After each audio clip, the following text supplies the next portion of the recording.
la educación es protagonista en Más de Uno Salamanca y vamos a tratar de conocer con sumo detalle quienes tienen la experiencia de haber acometido esta tarea que a veces resulta tan complicada porque hay que aunar pues diferentes voces, el diálogo tiene que estar muy presente.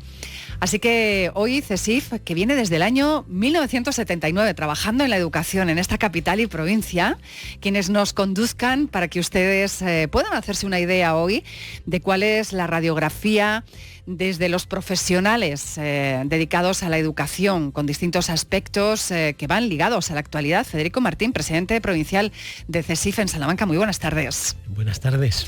Bueno, ¿cómo van las cosas? Estábamos haciendo retrospectiva y decíamos, desde el año 1979 han pasado muchas cosas. No sé si hay tantos años por medio hasta llegar aquí, a 2024, en los que ser capaces de darnos cuenta. Siempre vamos a los cambios, a lo mucho que ha cambiado la educación. Y además en los últimos años ha sido muy rápido. Excesivamente rápido. ¿Sí? Probablemente ahora ese es uno de los mayores problemas que tenemos, ¿no? Nos quieren llevar a un modelo educativo diferente del que teníamos hasta este momento, pero no se ponen los medios y tampoco hay un consenso político. Probablemente hoy el mayor problema que tenga la educación en España es esa falta de consenso que permita que haya un sistema educativo que perdure. No puede ser que en los años que llevamos de transición democrática tengamos 8 leyes diferentes de educación y no solo 8 leyes, sino 8 leyes cambiantes con periodos de implantación, etc. Es tal el volumen de cambio que muchos de los docentes ya no saben casi a qué atenerse, ¿no? Hay veces que incluso nosotros dudamos de esto está en vigor o no está en vigor. Y esto va contra todas las teorías pedagógicas que dicen que un sistema educativo se testa en un mínimo de 15 años y lo normal es esperar 25, una generación, para saber si obtiene buenos resultados. Por tanto, en toda la transición en España no ha habido ninguna ley que haya podido demostrar si era buena o mala, porque ninguna ha llegado a tener el tiempo suficiente en vigor como para poder decir es buena o es mala, o se ha hecho bien o se ha hecho mal. A lo aludido, Federico Martín, presidente provincial de CESIF, parece entonces que hay una contradicción o que no puede darse al mismo tiempo el que vayamos en la educación a velocidad si queremos constituir o hacer pilares importantes en la educación. Quiere decirse, la educación requiere de tiempo. La educación requiere de tiempo, requiere de meditación, de tranquilidad y de implantar sistemas que realmente satisfagan a un sector muy amplio de la sociedad. Consensos, vaya, que no estemos permanentemente cambiando, que sepamos todos, padres, profesores, sociedad, hacia dónde queremos ir y cómo lo vamos a hacer. Y todo eso no improvisando en el día a día como se hace ahora, sino intentando que esto salga de un acuerdo común que nos permita llevar a nuestros chicos, a nuestras chicas, a nuestros jóvenes hacia un modelo. No hay que olvidar que de lo que trata la educación es de perdurar la sociedad en la que vivimos y prepararla para el futuro. Si no tenemos claro cómo es la sociedad que queremos en el futuro, no tenemos claro cómo llegar hasta ella, pues claro, la educación acaba convirtiéndose, pues en unos casos, en guardería de niños, o acaba convirtiéndose en otros en un espacio para esperar a tener trabajo. Y eso no nos lo podemos permitir. El talento hay que cultivarlo, hay que cuidarlo, hay que trabajarlo, y la educación no puede permitirse estar invirtiendo mucho dinero, que es mucho el dinero que cuesta educar a una persona a lo largo de su vida. No podemos permitirnos como sociedad invertir esa cantidad de dinero, esa cantidad de esfuerzo en algo que después no revierte en nuestra sociedad.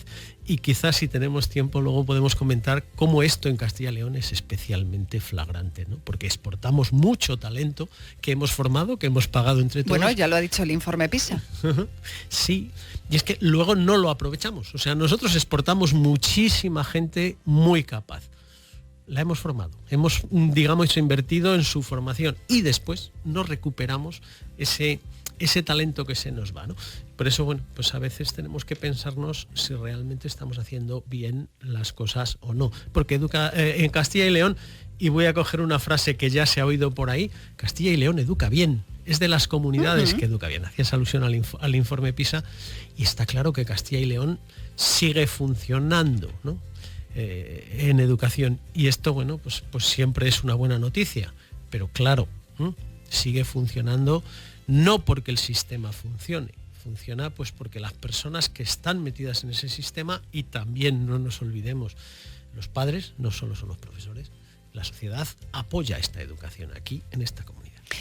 Todavía, y con esto vamos a detenernos porque hay 3 invitadas más, Miriam Moro, Marta Gil, Isabel Francia, que se van a sumar a esta mesa donde vamos hoy a adentrarnos en lo concreto, en lo más concreto. Vamos a ir de lo más amplio a lo más concreto con lo que acontece en la educación aquí en nuestra capital y provincia. Pero sí que querría ir, decía, con una pinceladita más. Y esta pincelada creo que es de base y de esencia. Todavía no me he encontrado con nadie a lo largo de estos muchos años, de tantas personas escuchadas que pasan a diario por este programa, en Más de Uno Salamanca, se llame como se llame, en nuestro tiempo local, en la sintonía de Onda Cero, que no diga que en la base de todo está la educación. Y así es. O sea, la sociedad solo avanza si la educación avanza. La sociedad solo mejora si la educación mejora. Entonces, es evidente, la mayor y mejor inversión que podemos hacer todos como sociedad es conseguir una educación que realmente funcione, que realmente desarrolle las capacidades de cada uno de nuestros chicos, de nuestras chicas, de nuestros jóvenes. Solo con una inversión en educación que nos permita, digamos, que seamos no solo buenos, sino excelentes en el proceso educativo, solo con esa inversión conseguiremos una sociedad que avanza. Si algunos o algunas tenemos la sensación de estancamiento, de retroceso social, en cierta medida eso se debe a que la educación, y no hablo de la educación escolar solo, sino la educación en general, está, digamos, poniéndose en un segundo plano frente a otras cosas que puede que sean importantes, pero probablemente no tanto como educar a nuestros futuros ciudadanos o a las personas que van a trabajar por la sociedad, educarles bien, transmitirles bien valores, conocimientos y posibilidades, porque eso es lo que nos hará desarrollarnos. Si no, nos estancaremos. Hoy nos empleamos, hablando de la educación, saludábamos en los primeros minutos de Más de Uno Salamanca al presidente provincial de CESIF, con quien hemos conversado, y hemos tirado un poquito del hilo para ponerle algo de marco a esto que persigue hoy abundar en asuntos de sumo interés para toda la comunidad educativa. Una parte es la que acometen sindicatos como CESIF por largo tiempo. Federico Martín, presidente de CESIF, muy buenas tardes nuevamente. Buenas tardes de nuevo. Decíamos que viene acompañado de 3 delegadas sindicales del sector de la educación, que bueno, van a darnos desde luego concreción en muchos de los aspectos que vamos a ir revisando. Para comenzar, Marta Gil, muy buenas tardes. Buenas tardes. ¿Cómo estás, Marta? Muy bien. Muy bien, fuera de tu espacio. Tu espacio no es este, pero verás que te gustará la radio, estoy segura. Vamos a saludar también a Miriam Moro. Muy buenas tardes, Miriam. Buenas tardes. ¿Qué tal va? Todo perfecto. Sí, qué bien. Es una materia bonita la educación, ¿no? Sí. Sí, sin duda. Isabel Francia, muy buenas tardes. Buenas tardes. Bueno, yo decía, es casual, sigue siendo femenina también la educación, Federico Martín. Está claro, o sea, es uno de esos sectores que son refugio, digamos, ¿no? En educación no hay problemas de igualdad, quiero decir, nunca hay problemas. Qué maravilla. Pues, sí. de sueldo, tal. Y entonces, bueno, pues en educación sigue predominando un poco el género femenino, ¿no? Yo les contaba algunas veces como anécdota, cuando yo hice magisterio, éramos 35 en clase, éramos 3 chicos. Afortunadamente, rifaban, ¿no? Afortunadamente eso ha mejorado mucho, ¿no? Afortunadamente ha mejorado mucho, la cuestión está mucho más equilibrada, pero bueno, lo que sí es de resaltar es que antes probablemente predominaba más el género masculino en la educación, ciencias, etcétera, Las carreras STEM de ahora. Claro. ¿No? Y afortunadamente esto empieza a equilibrarse también, ¿no? Hay muchísimas docentes que están en digamos, materias más técnicas, más científicas, y de eso tenemos que seguirnos alegrando, ¿no? De acuerdo, Marta, Miriam, Isabel, vamos a ir a las noticias. ¿Qué pensáis a este respecto? Porque vosotras lo vivís también muy de cerca. ¿Os relacionáis con vuestras compañeras, compañeros? Compañeras, fundamentalmente. Sobre todo nosotras somos del cuerpo de primaria, y en primaria es aún más acusada la presencia de mujeres en las aulas. Y además en algunas especialidades es muy raro ver a hombres todavía, en concreto en infantil o en especialidades como audición y lenguaje y pedagogía terapéutica. Cuando nosotros vamos a hacer visitas a los centros y nos encontramos a un compañero, casi siempre lo encontramos en chándal, porque suelen ser de la especialidad de educación física. Son deportistas, bien, ponen lo suyo, ¿no? Eso. Isabel, Marta, quiero escucharos y los oyentes también. Pues nada, pues un poco lo que dice Marta, cuando llegas a los centros siempre son mujeres los que te reciben, y hablando un poco en relación a lo que ha dicho Fede, no hay barreras para la mujer, hay muchas mujeres que son directoras, tanto en primaria como en secundaria. Tenemos directoras en institutos, tenemos directoras en los colegios, tenemos inspectoras, o sea que no tenemos barreras en educación, también por eso es un poco el refugio nuestro de aquí poder llegar donde yo quiera. Uh-huh. Así que el techo de cristal aquí parece que es casi inapreciable, inexistente. Bueno, yo soy de secundaria, pero es verdad que estoy también en una rama de orientación donde pues predominan también las mujeres. Entonces, bueno, pues sí. Y efectivamente no hay barreras, porque la mayor parte de directoras de equipo de orientación es lo que tenemos en los centros. Probablemente que, como planteamos las circunstancias en esos extremos y tal cual, en estos tiempos, hay quienes piensan que las circunstancias están polarizadas. No sé si la información también va dando pauta de ello, pero en cualquier caso podemos hablar de otros modelos educativos, pero lo que está sucediendo y sucederá en muchas de las familias en estos momentos salmantinas es que muchos de sus hijos ya están en una enseñanza, en una educación elegida, pero hay quienes están en estos momentos tomando esa decisión. Así que para empezar, yo creo que estaría bien que hiciésemos algunos matices, si lo estiman nuestros invitados hoy, desde CESIF Salamanca, acerca de la educación privada y la educación pública. Bueno, claramente nosotros nos decantamos por la educación pública. ¿Qué ofrece? ¿Qué ofrece? Pues ofrece calidad. Ofrece calidad a través, sobre todo, de sus docentes, que cuentan con una gran profesionalidad. ¿Qué diferencia hay con la concertada? Que las docentes de la escuela pública tienen que atravesar procesos selectivos que son duros, y en cambio los docentes de la enseñanza concertada, no dudo de la profesionalidad de muchos de ellos, pero en cambio suelen acceder por otras vías que no requieren de un proceso selectivo. Además, en la enseñanza pública requiere de una formación continua.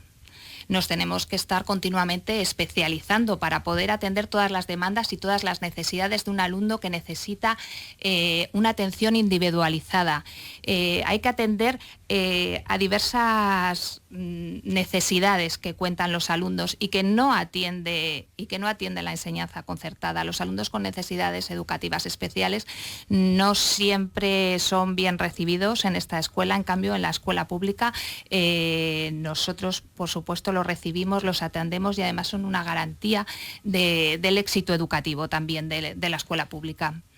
Esto radica un poco, vamos a ir abriendo, en que los ingresos de las partidas presupuestarias no llegan para todos. Si estuviésemos hablando de unas partidas presupuestarias abundantes, ¿nos estaríamos planteando una educación pública, una educación concertada? Si me permiten mis compas. Creo que sí. A ver, hay que entender un poco de dónde viene una y de dónde viene la otra, ¿no? Ajá. La educación pública es la única que realmente garantiza cierta igualdad, cierta equidad, y que todos los ciudadanos van a tener acceso a una educación de calidad. ¿Por qué surge la educación concertada? Pues surge por culpa de los boomers, de los que nacimos en el entorno de los 60 y en el que, bueno, pues de repente los centros públicos no tienen capacidad para acoger toda esa natalidad nueva, y entonces el Estado opta primero por subvencionar centros que eran privados al 100%, ¿no? Y después llegan los conciertos, ¿no? Pero se plantea como una enseñanza subsidiaria de la pública. No tengo aulas, tú me facilitas esas aulas y vamos tirando. El problema es que a partir de ahí, lo que han ido haciendo los diferentes gobiernos, y no digo ni de un signo ni de otro, sino todos los diferentes gobiernos. Los sucesivos gobiernos. Que ha habido tanto en Castilla y León, pues como a nivel de España, Total, es sí. mantener una educación concertada que lo que hace, en cierta medida, pues es generar discriminación. Yo sé que esto no gusta escucharlo, pero es así. O sea, la realidad es que si yo vivo en Bermellar de Camaces, ¿no?, yo no voy a tener acceso a educación concertada. Voy a pedir al papá, gobierno, administración, etcétera, que eduque a mis hijos, porque si no, mis hijos se quedarían sin educar, ¿no? Sin embargo, si vivo en Salamanca, sí tengo ese acceso. Esa desigualdad es lo que a nosotros, como sindicato, pues nos parece que deberían plantearse los gobiernos. Profesionales, pues evidentemente nosotros entendemos que los profesionales como muy bien ha dicho Marta, los profesionales de la educación pública han pasado por unos procesos de selección que dan garantías a los padres, a la sociedad, a todos nosotros, de que realmente son buenos profesionales, frente a la concertada, que en principio les elige el titular del centro con el criterio que quiera tener, ¿no? Entonces, hay desigualdad y sobre todo hay falta de voluntad política de llegar a una educación como debería ser, igualitaria y universal. Antes has comentado lo de la sanidad, ¿vale? Yo puedo entrar ahí también, quiero decir, como responsable del sindicato es que tiene una parte importante en toda la provincia. Claro, ¿qué es lo que está pasando? Pues lo que está pasando es que estamos, digamos, dejando la sanidad pública destapada y estamos favoreciendo que haya sanidad privada, conciertos privados. El volumen de seguros privados médicos que se está generando es enorme. Y esto es un negocio, aquí se mueve dinero. Pues en educación sucede un poco lo mismo, ¿no? A mí que no me cuenten milongas. Si la educación no fuese negocio, no tendríamos centros, fundaciones, etcétera, pretendiendo educar, ¿no?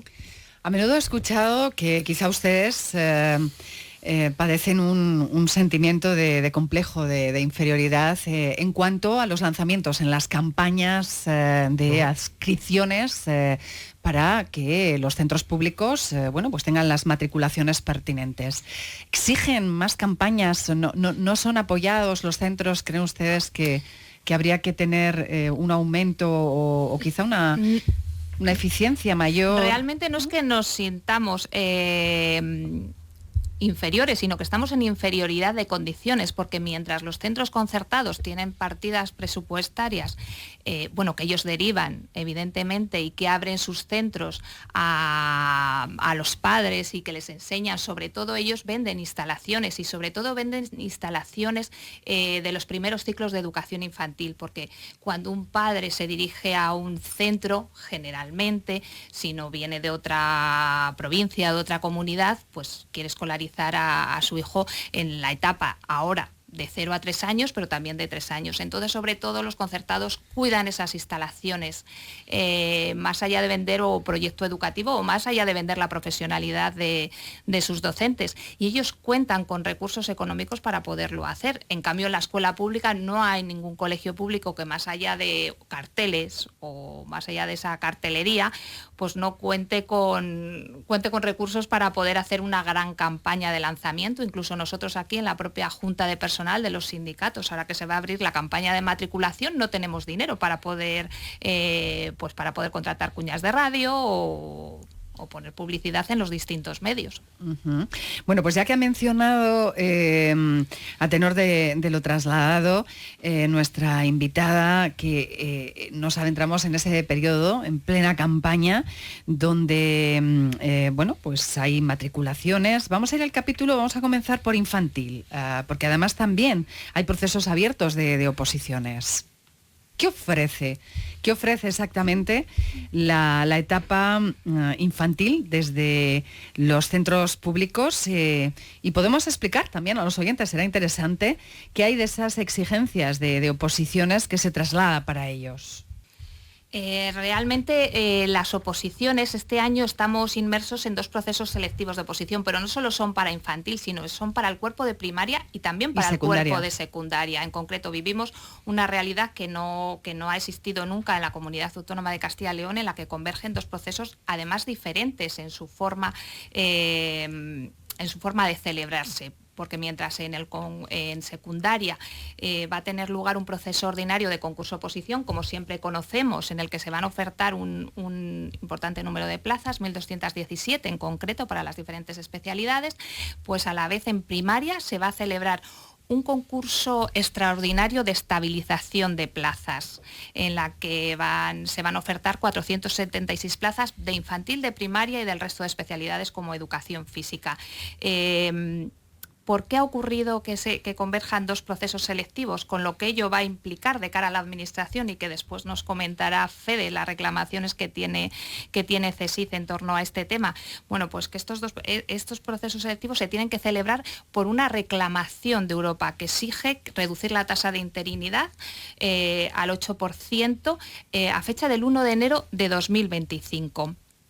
De ahí esta celeridad en la celebración de las oposiciones. Nosotros como sindicato, bueno, CSIC y el resto de los sindicatos, reclamábamos desde hace años que se bajara la tasa de interinidad, porque una plantilla estable es garantía de calidad del sistema educativo. De ahí la importancia de la misma.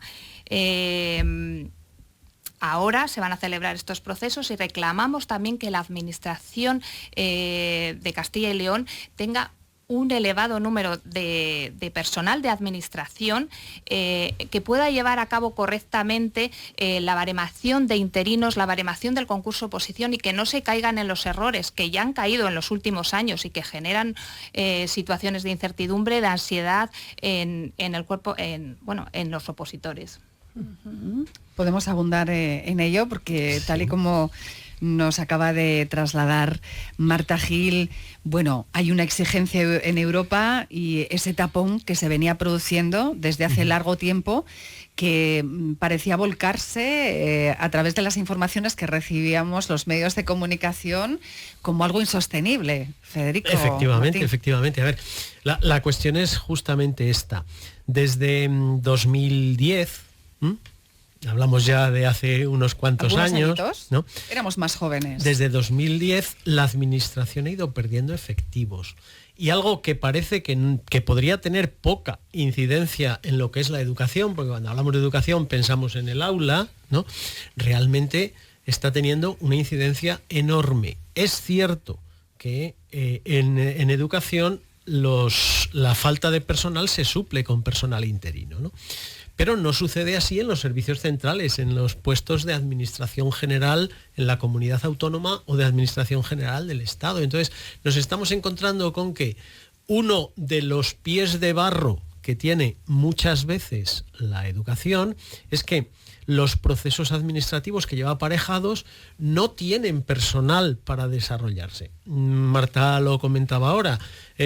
Claro, si tenemos las oposiciones para tener suficientes docentes, como parece que estamos llegando a la posibilidad de tener una interinidad solo del 8%, pero para esos procesos no hay personal que bareme, que gestione, pues claro, surgen retrasos, como por ejemplo el que ha sido ahora muy claro en estos días, de que si los centros les llega o no les llega el dinero por la calefacción, que probablemente los oyentes conocen, o que si en un momento concreto los procedimientos de matrícula no están yendo al ritmo que tienen que ir, o en nuestro caso, si presentas X méritos para una oposición, para una interinidad o para cualquier otra cosa, y la baremación o no está o no está bien, porque no hay personal suficiente. Y aquí hay que echar un poco la culpa un poco más arriba, ¿no?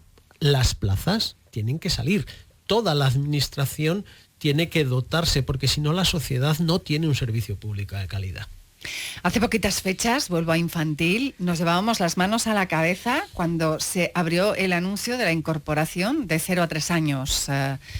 Los centros públicos no sabían muy bien qué era lo que pasaba y no sé si sabían muy bien, si supieron ustedes saber dónde podían mirar. Pues la verdad es que fue un momento difícil, duro y nos sentimos un poco perdidos porque empezaron a llamarnos de, oye, que es que, ¿y esto ahora cómo nos lo van a hacer? Y claro, sabemos que hay centros donde las instalaciones, como ha dicho Marta, tenemos las que son. No podemos llegar y decir, venga, pues ahora voy a montar un aula de 0 a 3 años. No puedo llegar y hacer eso porque no tengo el dinero para hacerlo. El dinero me lo tiene que dar la administración y darme el permiso para poder hacerlo. Uh-huh. Entonces, claro, hay centros que han solicitado tener la escolarización de 0 a 3 años y no se lo han concedido. De hecho, es que inicialmente ni siquiera se planteaba la posibilidad de que un centro público pudiese solicitarlo. Lo podían solicitar los privados, lo podían solicitar los ayuntamientos, pero un centro educativo no tenía la potestad de solicitar la escolarización, o sea, tener un aula de 0 a 3 años, con lo que eso supone para la continuidad del centro. Porque yo lo pienso como madre, si yo meto a mi hija en un centro con 1 año, quiero que mi hija continúe la escolarización en ese centro hasta que lo finaliza. Miriam Moro, quizá la administración estaba viendo las precariedades en ese momento difíciles de salvar en los centros públicos o finalmente ¿qué es lo que ustedes han podido caminar y a qué conclusión fue una promesa política han llegado? Que tuvieron que cumplir. Se hizo una promesa política de que se iba a subvencionar la etapa de 0 a 3 años, había que hacer unas elecciones nuevamente y no se había cumplido todavía esa promesa, con lo cual pues todo fue una improvisación y se salvó con la improvisación y lo que supuso esa improvisación para los centros públicos. Esa improvisación ha supuesto que la mayoría de los centros concertados tienen su etapa de 0 a 3 años gratuita y en los públicos, pues en unos sí, en otros no, en unos solo de 2 a 3, en otros tengo de 1 a 2 y de 2 a 3. De 0 a 1 parece que el año que viene algún centro tendrá, pero muy pocos en los públicos, no sé si 1 o 2, y de los concertados prácticamente todos. Y nuevamente vuelvo de nuevo, si yo he escolarizado a mi hijo en 1 año, pues voy a continuar en ese centro hasta que mi hijo termine la escolarización. Miriam Moro, aconsejable siempre, ante esa carencia, centrar y poner el foco en lo que sí que ofrece la enseñanza infantil en los centros públicos. ¿Qué es lo que da, qué es lo que oferta a los padres, madres, a las familias, pues, y a los propios niños? Profesionalidad. Nuevamente tenemos un proceso selectivo para entrar a esas plazas. Es decir, los educadores de los centros de las aulas de 0 a 3 años han pasado por procesos selectivos. Tienen una formación, han pasado por un baremo, es decir, son los mejores de los que se han presentado a esa oposición. Cosa que en los concertados, pues como bien ha dicho Federico, pues es un poco lo que el gestor del centro en ese momento considere oportuno. Mientras que aquí no, siempre es el mismo y siempre será el mejor de los que se han presentado. Siempre tendremos a los mejores. Y además, en concreto, en las aulas de 0 a 3 años han puesto todas las instalaciones, son nuevas. Todos los elementos son nuevos. Las aulas son preciosas, son grandes, luminosas, siempre en planta cero. O sea, eso, de verdad, que yo las que he visto, todas he dicho, jo, la quiero para mí. De hecho, yo creo que se trata de asegurar un carácter educativo en esta etapa, que bueno, que siempre lo hemos visto como un carácter asistencial en la etapa de 0-3. Más como cuidar, ¿no? Sí, y no realmente yo creo que en los últimos años, Isabel Francia, sí que es verdad que había una exigencia de que las guarderías no eran tales, se habían convertido en centros, habían de funcionar con ese rigor de centros educativos. De escuelas infantiles, efectivamente, y ahora integrarlo dentro de los colegios, dentro de los centros educativos, pues de esta red pública, que es lo que hablamos, al final, que sean atendidos por profesionales que han pasado un proceso y que van a saber dar respuesta en esta etapa que no se puede ver de otra manera que no sea con ese carácter educativo que tiene. A diario estamos lanzando muchas informaciones que ustedes, junto con otros sindicatos, junto con otros miembros, como señalábamos, de la educación, de todo el pilar de la comunidad educativa, nos trasladan informaciones que pasan por muchas reivindicaciones, por carencias, por necesidades, por circunstancias que están revueltas y que importan. Quisiera que hablásemos un poquito ahora mismo de cuáles son estas reivindicaciones más importantes, sobre todo por conocer también si el carácter es más bien combatiente o si hay desgaste, si está habiendo mucho desgaste en el territorio de la comunidad educativa y en este cuerpo de los profesores, de los educadores, porque desde la COVID vimos cómo tuvieron ustedes que afrontar una situación que a partir de ahí creo que sirvió para cambiar en mucho el concepto de toda la sociedad en su conjunto. Bueno, yo creo que hay las dos cosas, hay un desgaste, pero hay un carácter combatiente también. Entonces, el desgaste empieza porque hay una burocracia importante en los centros, de hecho es el reclamo generalmente de los docentes, en particular también sobre todo de equipos directivos. Entonces, pues uno de los reclamos que tenemos es disminuir la burocracia. Hay normativas constantes a las que nos vamos adaptando, ¿no? Empezamos con la LOMLOE, adaptar las programaciones, ahora es basada en competencias, seguimos incorporando más normativa en los documentos de centro y todo eso se hace a veces sin una calendarización previa, entonces vamos un poco corriendo y reduciendo tiempos que nos gustaría dedicar a enseñar. Entonces, pues sí que reclamamos esa reducción de burocracia de una forma que sea más eficiente, que haya más tiempo para la preparación de clases, para la acción tutorial, que ahí podríamos hablar mucho de la necesidad de esa acción tutorial, que es muy importante. La falta que decía antes también Federico de personal administrativo, tanto en los centros educativos como en las sedes de la propia administración. Entonces, ese es uno de los desgastes y combatiendo nuevos retos, como sabemos ahora la educación, antes decíais es la base de todo, yo creo que es en el ámbito de la educación donde se visibilizan más los problemas de base y entonces, es un reflejo de la sociedad que ahora tenemos con muchos problemas de convivencia. Acabamos de hacer un informe sobre la situación de la convivencia escolar, donde han aumentado gravemente los problemas de convivencia, no solo entre iguales, sino también hacia el profesorado, y no solo por parte de alumnos, también por parte de las familias. Entonces, lejos de esa colaboración familia-escuela que siempre pedimos, que es fundamental, nos encontramos con un mayor número de faltas de respeto, de contestaciones al profesorado y repito, no solo de alumnado, sino también de las familias, ¿no? Han aumentado considerablemente las denuncias que se han registrado en la provincia y atenta un poco sobre la figura de autoridad del docente. Entonces, sí que tenemos que combatir esto. Tenemos que luchar por dar a los profesores más herramientas, ¿no? para visibilizar esa figura de autoridad y hay nuevos retos como las redes sociales. Vemos ahora que hay plataformas de familias contra el uso del teléfono móvil, muchos problemas de ciberbullying y todo eso se visibiliza y se ve en las aulas. Entonces, Y entonces, ¿cómo asumen los profesores, las profesoras en su conjunto, cómo asumen los centros toda esta diversidad que está presente en las aulas, que es una realidad que tenemos social y que es difícil de acotar?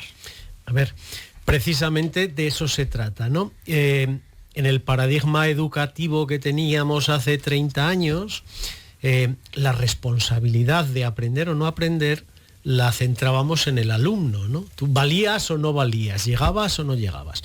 Afortunadamente hay un cambio de paradigma. Afortunadamente hay un cambio de paradigma hacia el desarrollar al máximo las capacidades del alumno. Pero ese cambio de paradigma en lo que tú esperas de la educación no se está viendo acompañado de los medios y modos necesarios para llevarla a cabo. Evidentemente, antes una familia tenía 3, 4, 5 hijos y uno tenía, como tengo yo, 20 primos. Mis hijos tienen 2. Quiero decir con esto que nuestros chicos de hoy están acostumbrados a tener mucha más atención familiar, mucha más atención social, pero sin embargo en la escuela seguimos manteniendo el mismo número de alumnos de hace 10, 15 o 20 años. Si yo no soy capaz de hacer que un docente, en vez de atender a 25, 30 alumnos en un aula, pueda centrarse en 15, haciendo una educación individualizada, estudiando cuáles son las capacidades reales de ese alumno y cómo potenciarlas, seguiremos intentando una educación con un paradigma nuevo, pero con herramientas viejas. Entonces, hay dos cosas que para nosotros son evidentes. Solo una reducción clara de ratio en las aulas que nos permita trabajar individualizadamente con el alumno y solo una reducción de horario lectivo, recalco lectivo y luego lo aclaro, solo una reducción de horario lectivo que nos permita preparar mucho mejor el material para ese desarrollo individual del alumno, solo con esas dos cosas podremos mejorar. Si esto no se da, seguiremos utilizando, sería como querer conducir un avión de última generación con un carné de piloto de avioneta. Pues realmente esto es lo que nos está pasando, ¿no? Las leyes se centran mucho en ideologías, metodologías, etcétera, pero bajan poco a la realidad del trabajo del aula, y la realidad del trabajo del aula es la relación profesor-alumno. Relación profesor-alumno. Esa correspondencia, entiendo, ¿no? Claro. De aquellas propuestas e iniciativas que se lanzan a la hora de cómo las acometemos y lo necesario para llevarlas a cabo. Antes hablaba Isabel de competencias. Para poder desarrollar competencias en un alumno, que es en lo que ahora nos centramos, yo necesito conocer a ese alumno muchísimo mejor de lo que el tiempo que puedo dedicarle me permite. Entonces, o me rebajas el número de alumno y me aumentas el tiempo que puedo dedicarle a él, reduciendo el de clase general, o realmente no estamos siendo eficientes, estamos queriendo meter un cuadrado por un círculo y eso no es posible. Pues vamos a hacer un recapitular, como si hubiésemos escrito hoy algunas páginas, que así lo hicimos a través de la palabra en este tiempo de radio, en Más de Uno Salamanca, hablando de educación. Así que yo creo que abierto este periodo en el que las familias buscan y quieren encontrar, hablamos de la educación pública sobre todo, ¿no? Os abrís también los centros a hacer vuestras propuestas de por qué hay que matricular, por qué las familias pueden elegir este formato, esta fórmula de matriculaciones. Nosotros animamos a las familias a aprovechar las ventajas de la escuela pública porque acoge y no segrega, porque da amplia participación a las familias, porque es democrática, porque es transparente, sus cuentas son claras y son públicas, porque tiene a los mejores profesionales, porque la escuela pública educa en libertad y educa en democracia, y porque llega a todo el vasto territorio de nuestra provincia y de nuestra comunidad autónoma, a todos los centros rurales. Y quizá para esto necesitamos conciencia, ¿no? Algo de conciencia. Sí, tenemos que concienciarnos de que la educación es cosa de todos, y desde la más tierna infancia, desde los 0 añitos hasta que somos adultos. Tenemos centros de adultos también en la escuela pública, con lo cual hay que continuar formándose a lo largo de toda la vida. La responsabilidad, algo a lo que se apela en las aulas y no en vano. Eso es, buscamos el respeto al profesorado, el fomento de una mejora de la convivencia en las aulas y, bueno, al final es la base en todos los ámbitos de la sociedad. Pues me antoja que vamos a darle para terminar una vuelta más a la responsabilidad y qué tal si lo llevamos a la corresponsabilidad. Efectivamente, de esto se trata, ¿no? Si entre todos somos capaces de generar una sociedad que entiende que sus servicios públicos son los que la harán avanzar, los que realmente harán que todos los ciudadanos, todos los que convivimos, podamos mejorar nuestra situación, solo si nos corresponsabilizamos todos de que hay que exigir, por supuesto, pero también hay que apoyar, que hay que pedir, pero también hay que aportar, solo con esa conciencia de que lo común, lo público es de todos, llegaremos a un punto en el que la sociedad nos devolverá ese esfuerzo que hacemos los ciudadanos y nos generará esa satisfacción que todos le pedimos a la administración a veces, pero que muchas veces nos repuchamos, nos recogemos en nosotros mismos y decimos que nos lo den. No. Tu educación será buena si tú te implicas, tu sanidad será buena si tú te implicas, tus servicios generales serán buenos si tú te implicas. Yo creo que eso es muy importante para todos. Yo quiero darles las gracias y despedirnos poniendo el acento en algo que me parece relevante. Hablamos mucho de la motivación. La motivación tiene que estar en todo si queremos seguir avanzando, pero desde luego si no hay motivación en el ámbito de los aprendizajes y por tanto en la educación, yo les pregunto, ¿hay motivación entre ustedes? ¿Ven motivación repartida de manera equilibrada en todos los elementos que conforman la comunidad educativa? Comienzo y así terminamos con Marta. Los maestros están claramente motivados, si no, no llegaríamos a las cotas de calidad, no llegaríamos a esos resultados en el informe PISA que hemos alcanzado en Castilla y León, y esto lo debemos a que los profesores estamos motivados y eso lo trasladamos a nuestros alumnos. Cuando tú llevas una clase preparada, tus alumnos disfrutan, tus alumnos aprenden. Miriam Moro, es difícil bajar los brazos, ¿no?, en la educación. Los docentes somos combativos 100%, estamos combatiendo siempre, tanto para que nuestros alumnos aprendan como para que la burocracia no nos aplaste. Aprendemos cómo se puede practicar la autoridad en las aulas. Sí, aprendemos, debemos aprender y debemos dotar de herramientas al profesorado para ello.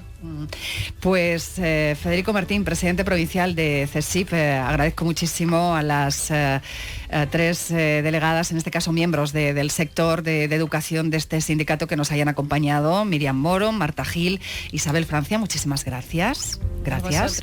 ¿Será una campaña esta diferente, sobre todo en las matriculaciones? Federico Martín, presidente provincial de CESIF. A ver, esperamos que para los centros públicos sea una buena campaña porque, repito, entendemos que lo público es lo que te da garantías. Desafortunadamente, con ese 0 a 3 que hemos comentado, pues al haberlo privatizado tanto, quizá a un plazo medio, si esto no se reconduce, empecemos a ver una mayor caída de centros públicos a favor de centros privados o centros concertados. Aunque lo que sí puedo decir es que las personas que estamos aquí y las que nos apoyan por detrás, que son otras muchas, pelearemos por lo público sí o sí.